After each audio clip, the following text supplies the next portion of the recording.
الحمدللہ رب العالمین والصلاة والسلام علی سید الانبیاء والمرسلین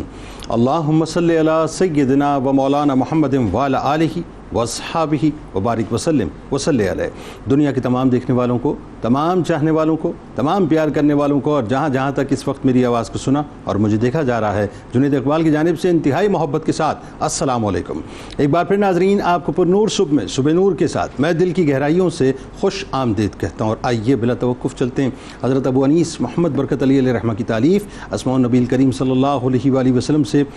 رسول اللہ صلی اللہ علیہ وآلہ وسلم کا ایک اسم مبارک پڑھنے اور سننے کی سعادت حاصل کرتے ہیں۔ سیدنا النجم الثاقب صلی اللہ علیہ وآلہ وسلم، ہمارے سردار روشن ستارے، درود و سلام بھیجے اللہ آپ صلی اللہ علیہ وآلہ وسلم پر، آپ صلی اللہ علیہ وآلہ وسلم کے آل پاک پر، اور صحابہ کرام رضوان اللہ تعالیٰ علیہم اجمعین پر۔ امیر المومنین حضرت عمر فاروق رضی اللہ تعالیٰ عنہ سے روایت ہے کہ حضور نبی کریم صلی اللہ علیہ وآلہ وسلم نے ارشاد فرمایا کہ میرے صحابہ ستاروں کی ہیں، لہٰذا ان کی پیروی کرو، ان میں سے جس کسی کی بھی پیروی کرو گے ہدایت پا جاؤ گے۔ ناظرین کرام، ہمارے ساتھ یقیناً آپ نے جڑے رہنا ہے، کیونکہ عشق، اطاعت، پیروی، فرما برداری، قربانی، جانثاری، وفا شعاری جیسے الفاظ مل کر جن نفوس قدسیہ کے قدمین شریفین کی مقدس خاک کا پتہ دیتے ہیں، یا یوں کہیے کہ جن نفوس قدسیہ کے قدمین شریفین کو چومتے ہیں، وہ نفوس قدسیہ اس کائنات کے ماتھے کے جھومر پر جڑے ان بیش قیمت ہیرو کی طرح ہیں، ان بیش قیمت ہیرو کی طرح ہیں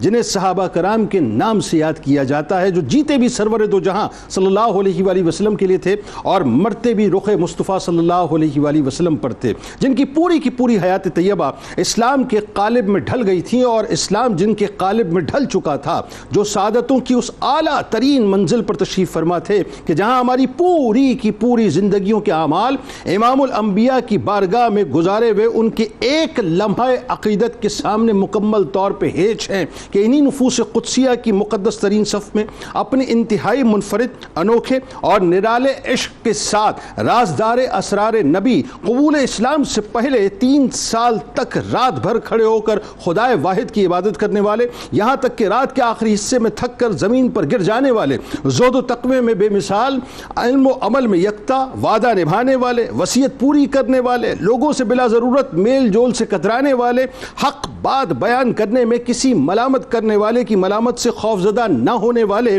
حکمرانوں اور بادشاہوں کے رعب و دبدبے سے نہ گھبرانے والے، ہر طرح کی مشقتوں اور تکلیفوں میں بھی دین پر ثابت قدم رہنے والے، اسلامی طریقے کے مطابق رسول اللہ کو سلام پیش کرنے کی سب سے پہلے سعادت پانے والے، ہر ملاقات میں سرور دو جہاں کے مصافحے کا فیضان پانے والے، سرور دو جہاں کے ظاہری آخری لمحات میں جسم اثر کا لمس پانے والے، قاسم نعمت کے دست مبارک سے ہر چیز سب سے پہلے پانے والے، جن 4 افراد سے اللہ نے اپنے محبوب کو محبت کرنے کا حکم فرمایا، ان میں سے ایک ہونے کا اعزاز پانے والے، اپنے سینے پر رہتی دنیا تک السابقون الاولون کی حسین صف میں کھڑے ہونے کا اعزاز کا تمغہ سجانے والے، اسلام قبول کرنے والے 4 خوش نصیب ترین صحابی یعنی رابع المسلمین کہلانے والے، اسلام قبول کرتے ہی مسجد حرام میں کھڑے ہو کر ببانگ دہل قریش مکہ کے سامنے اشہد لا الہ الا اللہ واشہد ان محمد عبدہ ورسولہ کا اعلان کر کے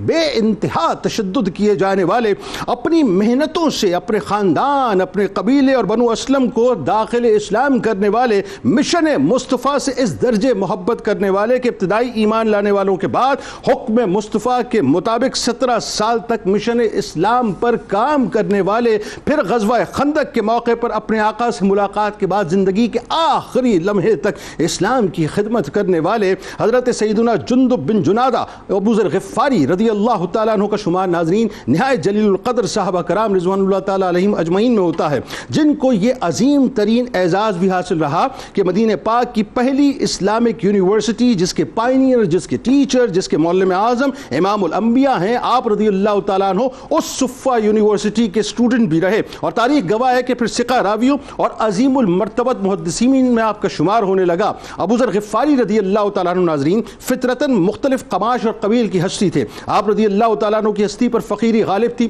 زہد و ورع انتہا درجے درجے کا تھا اور دنیا سے دور رہا کرتے تھے. مسلمان ہونے سے قبل ہی توحید پرست اور عبادت گزار تھے، یعنی جبلت میں، انسٹنکٹ کے اندر توحید پرستی موجود تھی. ہر وہ کام کرتے تھے جسے عقل سلیم قبول کرتی ہو. سادگی اور قناعت میں اپنی مثال آپ تھے. سادگی میں جو بوذری مشہور ہے ناظرین، یہ بوذری بنیادی طور پہ آپ ہی کی وجہ سے ہے. آپ کی سادگی کا یہ عالم تھا کہ جس کا تصور بھی نہیں کیا جا سکتا، کہ ایسی سادگی کہ جس کے بارے میں سچوں کے سچے اور سچوں کے سچے آقا صلی اللہ علیہ وآلہ وسلم نے فرمایا کہ آسمان کے نیچے اور زمین کے اوپر ان سے زیادہ کوئی سچا نہیں کہ فرمان مصطفیٰ ہے کہ جسے یہ پسند ہو کہ وہ صورت و سیرت میں حضرت عیسیٰ علیہ السلام کی مثل کو دیکھے تو وہ بوذر کو دیکھ لے. اور سرور دو جہاں کے اس مبارک جملے کی سند ناظرین چشم فلک نے صحابہ کرام کے ادوار میں دیکھی کہ جب مال کی فراوانی ہوئی لیکن حضرت ابو ذر غفاری رضی اللہ تعالیٰ عنہ کا وہی حال تھا جس حال میں خاتم الانبیاء صلی اللہ علیہ وآلہ وسلم نے انہیں پردہ فرمانے کے بعد چھوڑا تھا، یعنی آپ میں کوئی تبدیلی نہ آئی. حضرت ابو ذر غفاری رضی اللہ تعالیٰ عنہ عشق الہی، عشق رسول، جذب و مستی، دنیا سے دوری، فقر و فاقہ، فاقہ کشی، ایثار و بہادری میں اپنی مثال آپ تھے. ہم وقت خدمت رسول صلی اللہ علیہ وآلہ وسلم میں مصروف رہتے. بس یوں کہہ لیجئے کہ ان کا ظاہر و باطن رسول اللہ پر قربان تھا. حضرت ابو ذر غفاری رضی اللہ تعالیٰ عنہ کا سب سے پہلے جو حسین ترین تعارف ہے، اس ظاہر ہے وہ تعارف تو ایسا ہے کہ اللہ، اس کے رسول، قرآن رہتی دنیا تک جو شاخ پیش کرتے رہیں گے اس میں حصہ ڈالیے. پھر جو قبول اسلام سے پہلے جو آپ کی انسٹنکٹ میں جو توحید پرستی تھی اس پہ ذرا بات کیجئے. اور پھر وہی بات ہے کہ مولا کائنات کے توسل سے جو آپ کے اسلام لانے کا واقعہ ہے وہ بھی صاحب حسین واقعہ ہے کہ پہنچی وہیں پہ خمیر، مطلب پہنچی وہیں پہ خاک جہاں کا خمیر تھا. بتائیے. بسم اللہ الرحمن الرحیم. بہت شکریہ. حضرت سیدنا ابو ذر غفاری رضی اللہ تعالی عنہ، آپ کا نام جندب بن جنادہ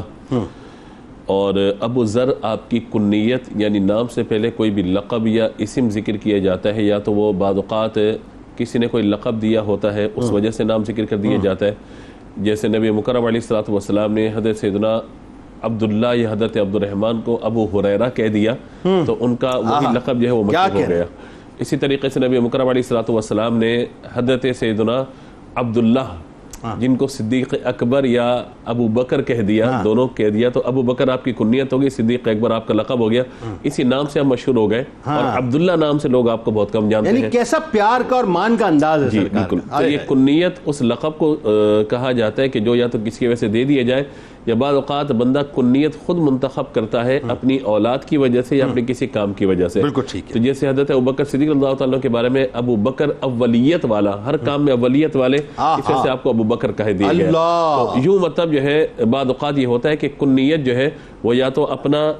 کوئی بندہ خود منتخب کر لیتا ہے اپنی اولاد کے نام کی وجہ سے یا کسی نیکی کی وجہ سے، یا کوئی اس کو اس نام پہ دیتا ہے تو یہ لقب پہلے ذکر کر دیا جاتا ہے. تو کنیت ظاہر ہے کہ عرب کے اندر بہت زیادہ معروف تھی، اور کنیت یہ رکھنا نبی مکرم علیہ الصلوۃ والسلام کی سنت مبارکہ بھی ہے. جس نبی مکرم علیہ الصلوۃ والسلام کی کنیت ابو القاسم ہے. ابو القاسم، ایک تو قاسم آپ کے شہزادے کی وجہ سے، صاحبزادے کی وجہ سے، اور دوسرا ابو القاسم یعنی تقسیم کرنے والا، کائنات میں جس کو ملتا ہے نبی پاک علیہ الصلوۃ والسلام کے صدقے ہی ملتا ہے. اسی طرح آپ کی کنیت جو ہے وہ ابو ذر ہوئی، نام جندب ہوا، اور قبیلہ غفار سے تعلق کی بنا پر آپ کو غفاری کہا گیا. تو پورا نام اگر ہم پڑھیں تو حضرت سیدنا ابو ذر غفاری جندب بن جنادہ رضی اللہ تعالیٰ عنہ. اچھا، بہت سے لوگ غفاری پڑھتے ہیں، ایکچولی غفاری قبیلہ غفار ہے، تو غفار سے ہی غفاری آئے گا. یہ غفار یہ لقب الگ ہے، اللہ تبارک و تعالیٰ کی ذات کے اعتبار سے غفار لقب الگ ہے، تو غفار یہ درست تلفظ کے اعتبار سے پڑھنا چاہیے.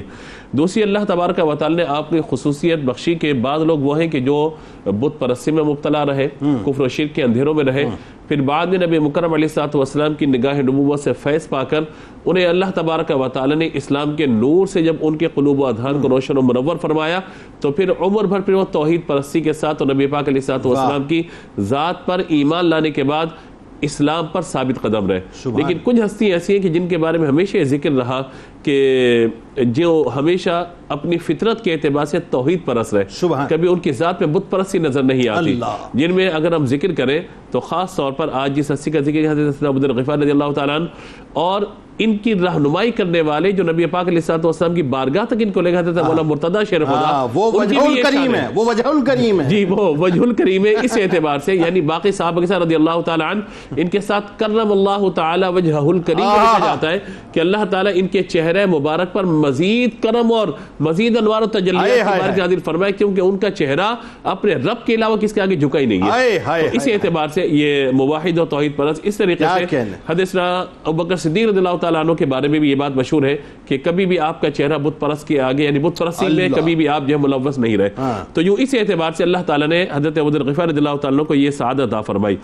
تیسری گزارش یہ ہے کہ آپ یہ دیکھیے کہ اللہ تبارک و تعالیٰ نے ان لوگوں کا انتخاب فرمایا جنہوں نے براہ راست بارگاہ مصطفیٰ سے فیض حاصل کیا، جنہیں صحابہ کرام علیہم رضوان کے نام سے جانا جاتا ہے، یعنی یہ وہ منتخب اور چنیدہ بندے ہیں جو اللہ تبارک و تعالیٰ نے منتخب فرمایا اپنے محبوب علیہ السلام کی جماعت کے لیے، لیکن ان میں بھی چنیدہ زیادہ وہ ہیں کہ جو اولاً اسلام قبول کرنے والے، اور ان میں بھی خاص وہ ہو گئے کہ جو بالکل ابتدا میں اسلام قبول کرنے والے ہو گئے، جنہیں السابقون الاولون کہا گیا۔ اور میں تو اس ہستی کے بارے میں ذکر کرتے ہوئے یہ بات عرض کروں کہ کیا شان ہوگی ان کی کہ ایک طرف صدیق اکبر ہوں گے، ایک طرف مولانا مرتضیٰ ہوں گے، درمیان میں کوئی ایک اور صحابی ہوں گے، اور چوتھے نمبر پہ حضرت ابو ذر غفاری رضی اللہ تعالیٰ تشریف فرما ہوں گے، رابع المسلمین۔ کیا شان ہوگی ان کی کہ اللہ تبارک و تعالیٰ نے آپ کو یہ سعادت عطا فرمائی۔ اچھا، السابقون الاولون کا جو ٹائٹل ہے جہاں پہ حضرت ابو ذر غفاری رضی اللہ تعالیٰ کے نام سے ہمیں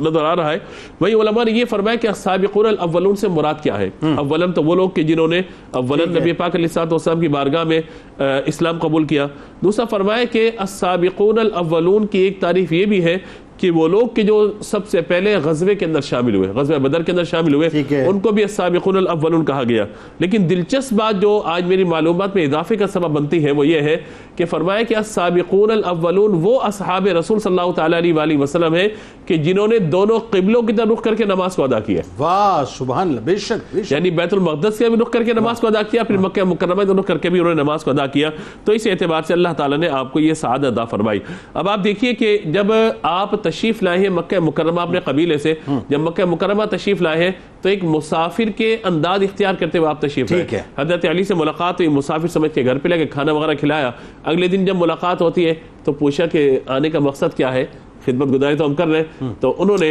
نبی مکرم نبی مکرم علیہ السلام کے بارے میں دریافت کیا۔ اور یہ میں سمجھتا ہوں کہ سعادت کی بات ہے، اور یہ وہ راستہ ہے کہ اللہ تبارک و تعالی نے آپ کا رابطہ حضرت علی سے کروایا، اور یہ رابطہ بنا نبی پاک علیہ السلام کی بارگاہ میں جانے کا۔ تو آپ نبی پاک علیہ السلام کی بارگاہ میں جب لے گئے تو انہوں نے جا کر اسلام کے طریقہ کار کے مطابق السلام علیکم کہا، اور اس کے بعد نبی مکرم علیہ السلام نے اسلام کی دعوت پیش کی، آپ دامن اسلام سے وابستہ ہو گئے۔ تو اگر ہم یہ دیکھیں ساری گفتگو کو سمیٹتے ہوئے تو ایک ذریعہ سبب اسلام اللہ تبارک و تعالی نے آپ کے دل میں اتارا، ذریعہ سبب حضرت علی بنے، اور جو اسلام کا نور تھا وہ بارگاہ مصطفیٰ سے آپ کے قلب کی طرف منتقل۔ آپ یہ دیکھیے، میں ابھی آپ کی بات سے ایک بات میں نے اخذ کی، اور ایک تو یہ کہ بڑی حکمت کے ساتھ سرکار علیہ السلام کی بارگاہ میں جانا، اور ظاہر عرب کا طریقہ تھا کہ 2-3 دن تک تو پہلے وہ مہمانداری کرتے، پھر کسی اجنبی سے سوال کرتے کہ آپ بیسکلی پرپس کیا ہے آپ کا آنے کا۔ لیکن آپ دیکھیے کہ یہاں پر مولا کائنات سے ملنا، مولا کائنات کی جو جبلت ہے اس جبلت میں اور حضرت ابو ذر غفاری رضی اللہ تعالیٰ عنہ کی جبلت میں آپ کو بہت مماثلت نظر آئے گی۔ آپ کو بہت، یعنی آپ یہ دیکھیں جیسے مولا کائنات نے دنیا کو ہیچ سمجھا، آپ نے بھی ہیچ سمجھا، وہ فقر و فاقہ میں رہے اختیاری طور پہ، یہ فقر و فاقہ میں رہے، یعنی دنیا کو قریب آنے ہی نہیں دیا۔ تو ایک خاص رنگ جو ہے مولا کائنات کا وہ آپ کو حضرت ابو ذر غفاری رضی اللہ تعالیٰ عنہ کے اندر نظر آتا ہے۔ ڈاکٹر صاحب اب ذرا یہ بتائیے، بڑا مشکل ترین مرحلہ، یعنی چوتھے صحابی، ظاہر ایک روایت کے مطابق 5ویں، لیکن رابع المسلمین بنیادی طور پہ ہمارے لیے زیادہ۔ اچھا، اب اس زمانے میں ایک تو اسلام کو ایکسیپٹ کرنا ایک بات، ایکسیپٹ کرنے کے بعد اس کا اظہار کرنا دوسری بات، اور اظہار کے اگلا جو اسٹیج ہے ببانگ دوہل اظہار کرنا، علل اعلان اظہار کرنا اور کھل کے اظہار کرنا جرأت و بہادری سے، یہ آپ نے اپنایا۔ تو وہ کیا ہوا ذرا یہ بتائیے بنیادی طور پہ؟ بڑا تشدد بھی آپ کیے گا، اور پھر اس کے بعد جو سرکار علیہ السلام نے جس ڈیوٹی پر معمور کیا، پلٹ کے پھر جو ہے وہ نہ آئے، اس ڈیوٹی پہ اس وقت تک لگے رہے جب تک کہ اذن نہ ہو۔ بتائیے ذرا۔ بسم اللہ الرحمن الرحیم۔ آپ نے بالکل درست فرمایا، اور آپ یہ غور کیجئے کہ مزاجوں کا باہمی ملنا اور اس کے بعد پھر آپ ایک ہی منزل کے سوار ہو جائیں، اور پھر آخر میں جو مقامات ملے اور جن مزاجوں سے اسلام نے آگے ترقی کی اس میں بھی آپ کے جو رول ہے، یعنی حضرت علی رضی اللہ تعالیٰ عنہ کا اور حضرت ابو ذر غفاری رضی اللہ تعالیٰ عنہ کا، وہ بھی آپ کو نظر آتا ہے کہ تصوف اور عرفان اور نور اور اس طرف کو لے کر جاتے ہیں۔ جہاں تک اس بات کی بات ہے کہ حضور اکرم صلی اللہ تعالیٰ علیہ وسلم کے ہاتھوں پر اسلام کو قبول کرنا، اور پھر حضور اکرم صلی اللہ تعالیٰ علیہ وسلم کا ارشاد فرمانا کہ اے ابو ذر ارجع الی قومک، کہ آپ واپس تشریف لے جائیے اپنے قبیلے کے اندر، فخبرہم، اور جس دعوت سے اور جس دولت سے آج آپ کو نعمت ملی ہے اس دولت کو آپ اپنے قبیلے میں پھیلائیے، اور وقتم امرک عن اہل مکہ، اور اپنے معاملے کو اہل مکہ سے چھپائیں، فإنی اخشاہم علیک، اور مجھے خوف ہے آپ کے حوالے سے اہل مکہ سے، یا آپ نے فرمایا حتی یأتیک امری، یہاں تک کہ میں آپ کو کوئی دوسرا حکم نہ دوں۔ ٹھیک۔ اب جس طرف آپ نے توجہ دلائی وہ یہ تھی کہ چونکہ آپ دیکھیے کہ اتنا طویل سفر کر کے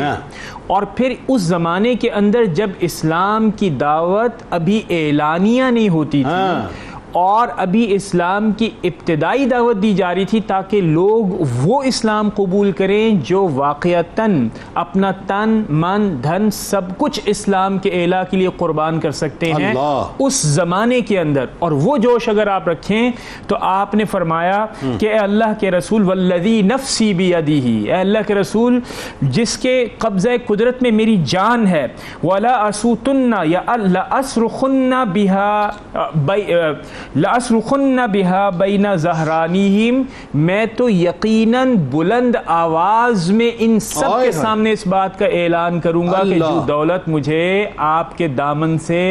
آپ کے دست مبارک سے سبحان اللہ۔ تو چنانچہ حضور اکرم صلی اللہ تعالیٰ علیہ وسلم نے اجازت ایک لحاظ سے دے دی، آپ واپس تشریف لاتے ہیں خانہ کعبہ کے اندر،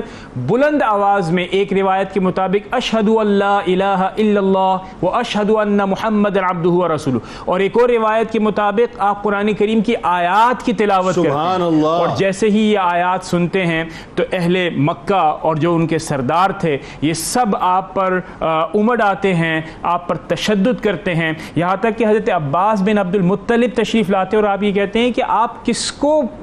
پر تشدد کر رہے ہیں، یہ تو غفار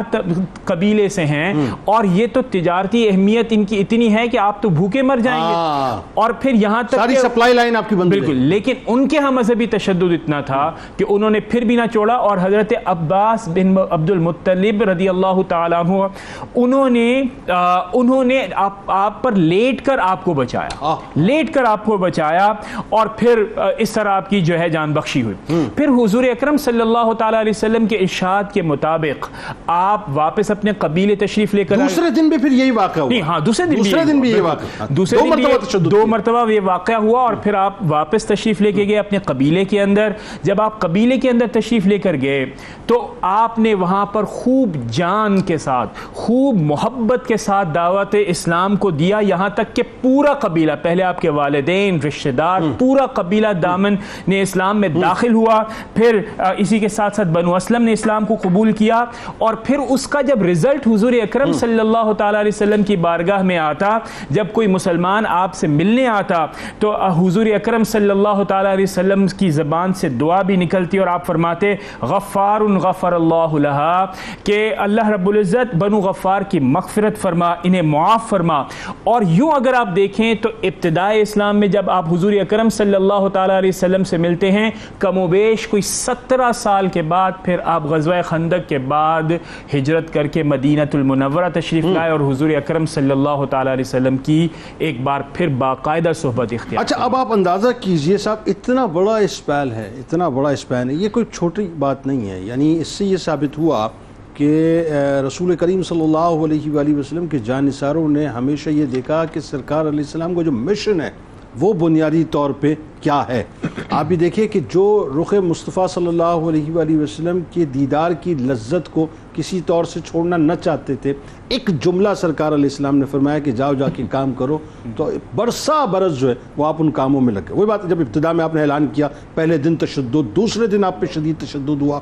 اچھا اب آئیے، جب سرکار علیہ السلام کی محبت کی بات آ گئی، ان کی بارگاہ کی بات آ گئی، تو ظاہر ہے یہ بہت ضروری ہے لوگوں کو سمجھانا کہ میرے آپ کے آقا و مولا صلی اللہ علیہ وآلہ وسلم اپنے غلاموں کی خدمات کو کبھی فراموش نہ کرتے تھے، اور جو جتنا مچل کر آپ کی بارگاہ میں آتا تھا، پلٹ کر میرے سرکار اس کو کئی گنا جو ہے وہ عطا کیا کرتے تھے۔ تو جو مقام و مرتبہ سرکار کی بارگاہ میں آپ کا، اور خاص طور پہ جو آپ رضی اللہ تعالیٰ عنہ سے محبت فرمایا کرتے تھے، وہ بتائیے ذرا۔ اعوذ باللہ من الشیطان الرجیم، بسم اللہ الرحمن الرحیم۔ بہت شکریہ جنید بھائی۔ حضرت ابو ذر غفاری رضی اللہ تعالی عنہ، اللہ تبارک و تعالی نے آپ کو بہت ہی خصوصی فضائل سے نوازا ہے، آپ کا صحابہ میں بہت ہی بڑا مقام اور مرتبہ ہے۔ آقا علیہ الصلاۃ والسلام کی بارگاہ میں آپ کا کیا مقام و مرتبہ ہے، اس سے پہلے ہم دیکھتے ہیں کہ اللہ کی بارگاہ میں آپ کا کیا مقام و مرتبہ ہے کہ اللہ نے اپنے اس پیارے بندے کو ظہور اسلام سے پہلے بھی بت پرستی سے محفوظ رکھا، حتیٰ کہ آپ اپنے قبیلے میں مشہور تھے کہ یہ لا الہ الا اللہ کہنے والا ہے۔ اور جب حضور علیہ الصلاۃ والسلام نے اعلان نبوت فرمایا تو حضور کی خوشخبری حضرت ابو ذر غفاری کو کیسے پہنچتی ہے کہ آپ کے قبیلے کا ایک شخص آپ کے پاس آتا ہے اور کہتا ہے جیسے آپ لا الہ الا اللہ کہتے ہیں، مکے میں ایک شخص، ایک نبی آخر الزماں ظاہر ہوئے ہیں، وہ بھی لا الہ الا اللہ فرماتے ہیں۔ اندازہ کریں کیسے اللہ تعالیٰ نے اپنے اس پیارے بندے کو بت پرستی سے محفوظ رکھا۔ اسی طرح رابع المسلمین ہمیں نظر آتا ہے، حضرت ابو بکر سب سے پہلے ایمان لانے والے مردوں میں، بچوں میں حضرت علی، عورتوں میں خدیجۃ الکبریٰ، اور چوتھے نمبر پر جو ہمیں شخصیت نظر آتی ہیں وہ حضرت ابو ذر غفاری رضی اللہ تعالیٰ عنہ، اور غلاموں میں حضرت زید بن حارثہ، اور غلاموں میں۔ اور اس میں دلچسپی والی بات آپ دیکھیں کہ یہ ہیں بدر میں رہنے والے صحابی، اتنے کلومیٹر دور، لیکن اللہ تعالیٰ نے اپنے اس بندے کو چوتھے مسلمان کا لقب دینا تھا تو بدر میں موجود شخصیت کے دل میں یہ خیال آیا کہ مجھے مکۃ المکرمہ جانا چاہیے۔ یہ انتظام الہی ہے، انتظام الہی ہے کہ بدری شخص کو جو اتنا دور رہنے والا ہے اس کو رابع المسلمین، اور یہ تاج اللہ ہر شے اپنی اصل کو پہنچتی ہے، آپ کو اللہ نے فوراً ہی اپنی اصل تک پہنچا دی، اور یہ تاج اللہ تعالیٰ نے قرآن مجید میں ارشاد فرمایا کہ السابقون الاولون من المہاجرین والانصار والذین اتبعوہم باحسان رضی اللہ عنہم ورضوا عنہ، کہ جو سابقون الاولون ہیں اور جو ان کو بھلائی کے ساتھ فالو کرنے والے ہیں، ان کے لیے قیامت تک کیا انتظام ہے اور کیا انعام ہے، رضی اللہ عنہم، اللہ تعالیٰ ان سے راضی ہو چکا اور یہ اللہ تبارک و تعالیٰ سے راضی ہو چکے۔ آقا علیہ الصلوۃ والسلام کا آپ کی بارگاہ میں کیا مقام و مرتبہ ہے کہ آقا علیہ الصلوۃ والسلام انہیں اپنا ہمراز بناتے ہیں، اپنے ہمراز اسرار نبی، اپنے راز بتاتے ہیں، اور آپ ان رازوں کی کیسی حفاظت کرتے ہیں کہ جب بھی کوئی شخص آپ سے حضور علیہ الصلوۃ والسلام کی کوئی حدیث پوچھتا ہے تو آپ ارشاد فرماتے ہیں کہ نبی کا کوئی راز پوچھو گے تو نہیں بتاؤں گا، اور نبی کی کوئی حدیث پوچھنا چاہتے ہو تو میں بالکل بتا دوں گا۔ اندازہ کریں کتنی حضور علیہ الصلوۃ والسلام کو آپ پر اعتماد کی انڈورسمنٹ ہے کہ راز سارے تاجدار کائنات حضرت ابو ذر غفاری کو بتاتے ہیں۔ اسی طرح سلام میں پہل کرنا، تاجدار کائنات کی یہ خصوصیت ہے کہ بڑوں کو بھی سلام میں پہل کرتے ہیں اور بچوں کو بھی سلام میں پہل کرتے ہیں۔ حضرت ابو ذر غفاری کو یہ موقع عطا فرماتے ہیں کہ آپ خود تاجدار کائنات کو سلام میں پہل کرتے ہیں۔ یہ گنے چنے صحابہ میں ان کا شمار ہوتا ہے کہ یہ خود حضور کی بارگاہ میں پہلے سلام کرتے ہیں۔ یقیناً حضور نے موقع دیا تو انہوں نے سلام کیا، ورنہ باقی سب کو تو حضور خود ہی سلام کیا کرتے تھے۔ اسی طرح اصحاب صفہ، آقا علیہ الصلوۃ والسلام نے حضرت ابو ذر غفاری کو ہمیشہ اپنے بہت زیادہ قریب رکھا، حتیٰ کہ اصحاب صفہ کے بہترین اسٹوڈنٹس میں آپ کا شمار ہوتا ہے۔ بالکل قربت خاص کے ساتھ علم حاصل کرنے والے صحابہ اصحاب صفہ میں آپ کا شمار ہوتا ہے، اور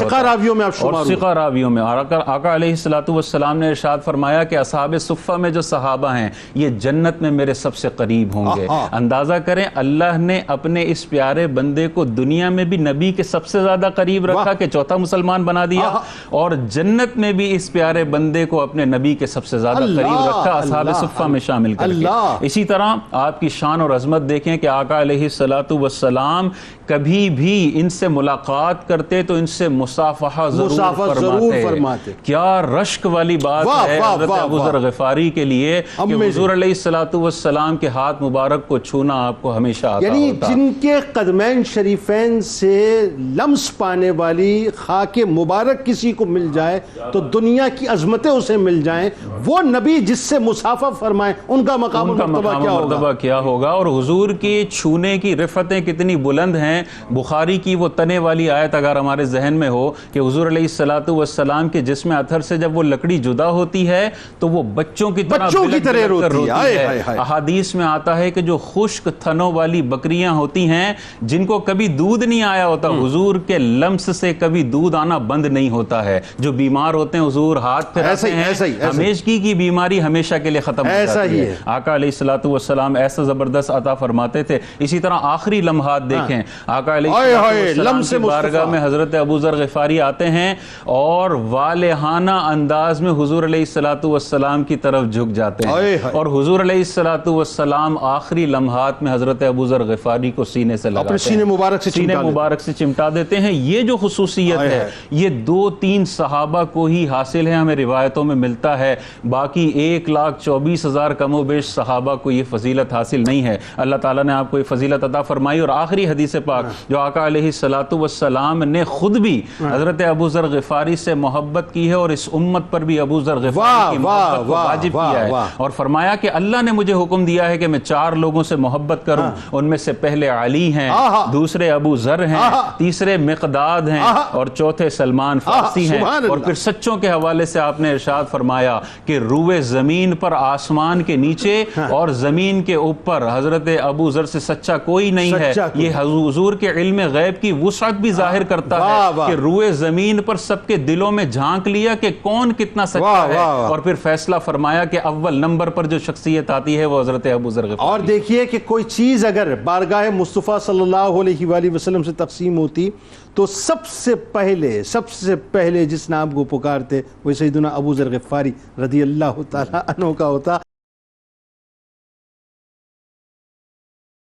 علامہ صاحب ہمیں لے کے چلیے آپ کی سادگی کی جانب، آپ کی قناعت کی جانب، آپ کے ظہور تقوی کے بارے میں بتائیے، آپ کی عبادات کے بارے میں بتائیے، اور وہ پھر اگین وہی بات مولا کائنات کی جو مماثلت، ان تمام باتوں میں مولا کائنات کی مماثلت اور دنیا سے بے رغبتی بتائیے ذرا۔ بسم اللہ الرحمن الرحیم۔ دیکھیے حضرت سیدنا ابو ذر غفاری رضی اللہ تعالی عنہ کی جو خصوصیات یا اوصاف و محاسن کا ذکر کیجئے، ہر شخص کی اپنی خوبیاں ہوتی ہیں، لیکن آپ اس روایت کو بار بار پڑھیے کہ جس میں نبی مکرم علیہ الصلوۃ والسلام نے فرمایا کہ زمین پر یعنی آسمان کے نیچے زمین کے اوپر ان سے زیادہ سچا کوئی نہیں ہے، یعنی سچوں کے سچے یہ فرما رہے ہیں۔ جی بالکل، یعنی آپ نے اس روایت کو بیان فرمایا، علامہ صاحب نے ذکر کیا۔ اب یہ دیکھیے کہ اس روایت کو صرف اپنے سامنے رکھیں، صرف اس ایک روایت کو، کہ آسمان کے نیچے اور زمین کے اوپر ان سے سچا کوئی بھی نہیں۔ بھائی کیا اچھی بات کر رہے ہیں۔ اب یہ اس کو آپ پیش نظر رکھیں گے نا، سارے اوصاف سارے محاسن آپ کو سمجھ میں آنا شروع سمٹ کے اس میں آ جائیں گے، سب کچھ سمٹ کے اسی کے اندر آ جائیں گے۔ آپ پہلی بات یہ دیکھیے کہ نبی مکرم علیہ الصلوۃ والسلام نے جب ان کو دعوت اسلام پیش کی، انہوں نے اسلام قبول کیا۔ یہ تو اس وقت ہے کہ جب حضور کی بارگاہ میں یہ آئے، اس سے پہلے کی جو روایت ذکر کی گئی کہ لا الہ الا اللہ کہنے والے، اور اس کے بعد آپ یہ دیکھیے کہ اللہ تعالیٰ کی مستقل عبادت کرنے والے، اور کہا جاتا ہے جو روایت ہمارے سامنے موجود ہے ان میں یہی ہے کہ رات بھر اللہ تبارک و تعالیٰ کی عبادت، جو نماز کا طریقہ الہامی طور پر دیگر مذاہب میں دیا گیا، اور جو نماز سابقہ چلتی بھی آ رہی تھی، عبادت کا جو طریقہ کار تھا آپ نے اسے اڈاپٹ کیا، اور اس اعتبار سے عبادت اور نماز کا سلسلہ آپ کا جاری و سائر رہا 3 برس اسلام سے قبل، 3 برس تک۔ جی اسلام سے قبل کی بات کر رہی ہے آپ کو، اسلام لانے سے قبل غشی کھا کر گر جائے، غشی کھا کے گر جانا تھی، طویل قیام کرنا تھی، طویل عبادت کرنا۔ تو اب اس روایت کو دوبارہ پڑھیے ذرا، آسمان کے نیچے اور زمین کے اوپر ان سے سچا کوئی نہیں ہے۔ واہ، دوسری بات ذہن میں رکھیے آپ نے تاکہ ہم بات سے بات جوڑتے ہوئے چلے جائیں۔ کہا گیا کہ کان رأسا فی الزہد والصدق، کہ ان سے زیادہ زہد اور صدق میں کوئی آگے نہیں ہے، اللہ، سچ بولنے میں اور زہد کے اندر۔ زہد کی مثال آپ کو دی ہم نے، قناعت پر ختم ہے سارا معاملہ، ان پر قناعت ختم ہے، ان پر دنیا سے بے رغبتی آپ پر ختم ہے۔ اب دیکھیے کہ حضرت عثمان رضی اللہ تعالیٰ کا دور آیا، حضرت ابوبکر صدیق حضرت عمر رضی اللہ تعالیٰ کے دور میں تو فراوانی ہوئی دولت کی، لیکن حضرت عثمان غنی کے دور میں بہت سارا مال مسلمانوں کو مل گیا. جی جی. اب وہ بات پیش نظر رکھیے، آسمان کے نیچے زمین کے اوپر ان سے سچا کوئی نہیں. حضور کی بارگاہ کے اندر حاضر کے سادگی قناعت. اب دیکھیے کہ مال ہر طرف آ گیا، اور ظاہر ہے کہ مسلمانوں کو جب مال مل رہا ہے اللہ تبارک و تعالیٰ ان کو مالی طور پر وسیع فرماتا چلے آ رہا ہے، مالی وسعت میں اضافہ ہو رہا ہے. لیکن جس دن یہ حضور کی بارگاہ میں آئے تھے جو حال ان کا تھا آخر تک ان کا وہی حال رہا. یعنی نبی کریم صلی اللہ علیہ وسلم کے پردہ فرمانے کے بعد بھی وہی حال رہا. وہی حال رہا. اللہ. اسی طرح یہاں تک کہ ایک روایت میں پڑھ رہا تھا ابھی کہ آپ کے بارے میں کسی نے کہا کہ مال سے فائدہ کیوں لیتے، تو کہا کہ میری زوجہ مجھے کہتی ہے کہ میں عراق کی طرف چلے جاؤں تاکہ مال مجھے مل جائے بہت زیادہ. کہا کہ میں نے اپنے خلیل حضرت محمد مصطفیٰ صلی اللہ تعالی علیہ وسلم سے سنا کہ جب تم جہنم کے اوپر سے گزرو گے نا ایک پل ہوگا، اس وقت اپنے وزن کو کم رکھنا. اللہ. بوجھ جس کا جتنا ہلکا ہوگا اتنی آسانی سے وہ گزر جائے گا. یعنی یہ وہ فرما رہے ہیں جو السابقون الاولون ہیں، نابی المسلمین ہیں. اللہ اللہ. آپ وہ ذہن میں رکھیے، زمین کے اوپر اور آسمان کے نیچے ان سے سچا کوئی بھی نہیں. ایک اور روایت پیش نظر رکھیے تاکہ اور ہمیں اندازہ ہو جائے. میرے آقا صلی اللہ تعالی علیہ وآلہ وسلم نے کیا ارشاد فرمایا؟ فرمایا کہ سورت و سیرت میں حضرت عیسیٰ کی مثل اگر کسی کو دیکھنا چاہتے ہیں، حضرت عیسیٰ کی مثل صورت میں بھی اور سیرت میں کس کو دیکھنا چاہتے ہیں وہ ابو ذر کو دیکھ لے. اللہ. کیا صحابہ کرام میں زہد موجود نہیں ہے، تقوی موجود نہیں ہے، قناعت موجود نہیں ہے، سادگی موجود نہیں ہے، دنیا سے بے رغبتی موجود نہیں ہے؟ ہر صحابی کے اندر موجود ہے. اہل بیت اطہار میں تو بدر جاتم موجود ہے. لیکن میرے آقا علیہ الصلوۃ والسلام کے ان کے بارے میں فرمانا، میں تو بار بار بس اس ایک جملے پر کھو گیا ہوں کہ آسمان کے نیچے زمین کے اوپر ان سے سچا کوئی نہیں ہے. سبحان اللہ. جو بات کہہ دی نا آخر تک اسی بات. آپ بھی دیکھیں داتا گنج بخش علی اجمیری رحمۃ اللہ کشف المعجوب میں اصحاب صفا کا جب ذکر کرتے ہیں تو فرماتے ہیں کہ زہد میں عیسیٰ علیہ السلام کی طرح اور شوق میں موسیٰ علیہ السلام کی طرح وہ آپ کی ہستی ہے. اگلی روایت یہ مجھے بیان کرنی تھی کہ آپ دیکھیے کہ زہد کے اندر حضرت عیسیٰ علیہ السلام اور شوق کس چیز کا ہے؟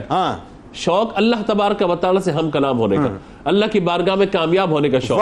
ایک طرف زہد ہے، ایک طرف قناعت ہے، ایک طرف سادگی ہے اور عبادت ہے. آپ جس طرف آپ اس موضوع کو پھیلاتے چلے جائیں بس اس جملے کو لطف لینے والے اور مزہ لینے والے اس جملے کو اپنے سامنے رکھیں کہ میرے پیارے نبی علیہ الصلوۃ والسلام نے فرمایا آسمان کے نیچے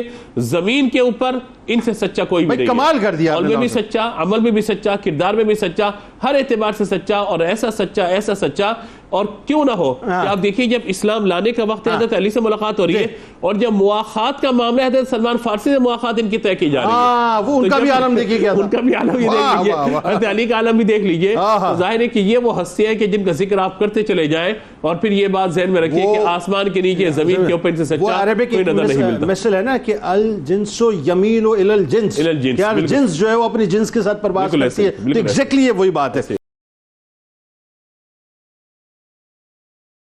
کتاب الشفا، اہل و عیال کی حفاظت کا عمل. جو شخص سفر پر روانہ ہونے لگے تو سب سے پہلے گھر والوں کو ایک جگہ جمع کر کے اللہ تعالیٰ کا اسم مبارک یا رقیب و 7 بار پڑھ کر سب پر دم کرے تو اللہ تعالیٰ سب کی حفاظت کرے گا انشاءاللہ. مولا کائنات مولا علی کرم اللہ وجہ الکریم کا کمال قول مبارک ہے کہ رات کے طویل سجدے انسان کو اللہ تعالیٰ کا قرب دیتے ہیں اور دوزخ کے عذاب سے نجات دلاتے ہیں. مقام فقر پہ جو فائز المرام ہوا، مقام فقر پہ جو فائز المرام ہوا، ابو ذر اہل محبت کا ہے امام ہوا، ابو ذر اہل محبت کا ہے امام ہوا. تھی وقف خدمت سرکار ہی حیات اس کی، تھی وقف خدمت سرکار ہی حیات اس کی، وفا شعاروں میں شامل ہے اس کا نام ہوا، وفا شعاروں میں شامل ہے اس کا نام ہوا، ابو ذر اہل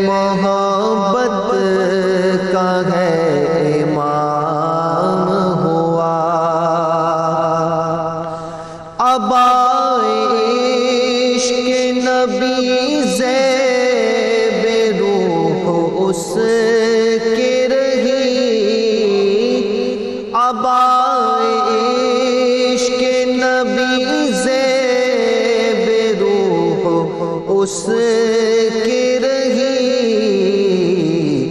جمال یار کی رویت ہی اس کا کام ہوا، جمال یار کی رویت ہی اس کا کام ہوا۔ ابو ذر ذیل محبت کا ہے امام ہوا، ہے مہر اس کی صداقت پہ شاہ عالم کی، ہے مہر اس کی صداقت پہ شاہ عالم کی، صداقت آفری اس کا ہے سب کلام ہوا، صداقت آفری اس کا ہے سب کلام ہوا۔ ابو ذر ذیل محبت کا ہے امام ہوا، قدوم ناز میں پہنچا تو پھر کہیں نہ گیا، قدوم ناز میں پہنچا تو پھر کہیں نہ گیا، نبی کے در پہ ہی ساجد سدا قیام رہا، نبی کے در پہ ہی ساجد سدا قیام رہا، قدوم ناز میں پہنچا تو پھر کہیں نہ گیا، نبی کے در پہ ہی ساجد سدا قیام رہا۔ ابو ذر ذیل محبت کا ہے امام ہوا، ابو ذر ذیل محبت کا ہے